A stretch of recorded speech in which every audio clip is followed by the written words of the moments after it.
First of all, I'm Toby Keith, and I'm from Norman, Oklahoma. And I appreciate y'all being here. I want to tell you a quick story. Before we start playing, I want to tell you a quick story. In 1993, there was a brand new kid from Oklahoma that signed with Mercury Records. And they said, hey, we're going to put 3 acts out.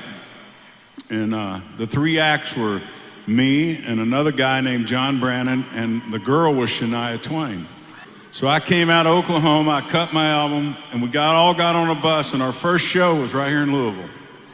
We got a few miles from town, and I was sitting up front, and I had a song out. We were riding, and Shania was in the back, and she come running up front, screaming and said, "Come to the back of the bus, hurry." And I went back there, and they said, "They're playing your song on the radio." First time I ever heard my voice on the radio. It was this song.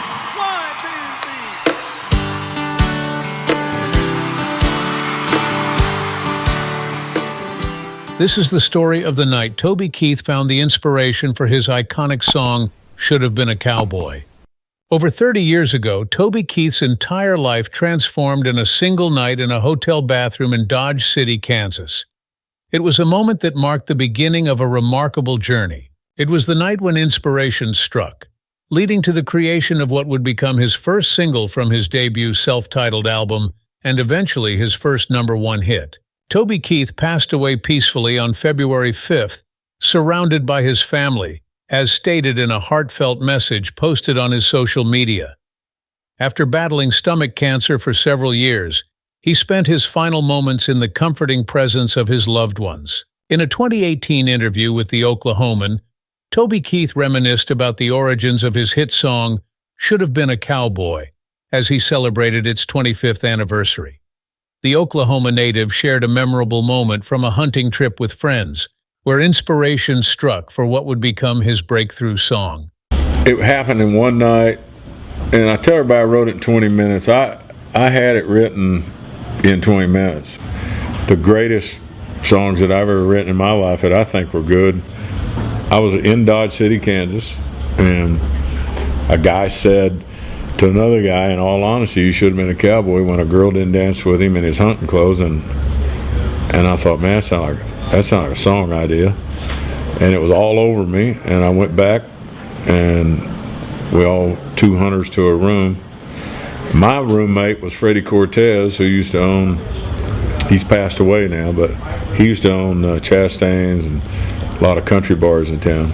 And Freddie went to sleep, and I didn't want to wake him, because he is hateful when you wake him up.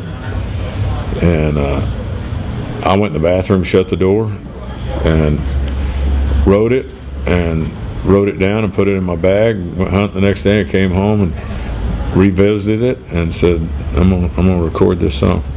And it's the foundation for me of everything I did. "Should Have Been a Cowboy," Toby Keith's debut single, hit the airwaves in February 1993, marking the beginning of his musical journey. Like a horse racing towards victory, the song quickly climbed the country charts, reaching the coveted #1 spot in just 4 months.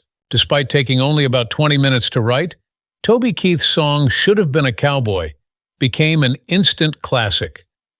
This catchy tune, paying homage to icons like Roy Rogers, Gene Autry, and the Texas Rangers, resonated deeply with listeners.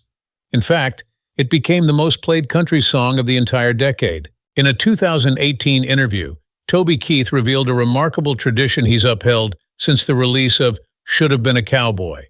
He shared that in every single performance he's given since then, without exception, he's included the beloved song in his set list. Toby said, "It's like my pick of the litter as far as how important it was to changing my life, and a lot of people around me.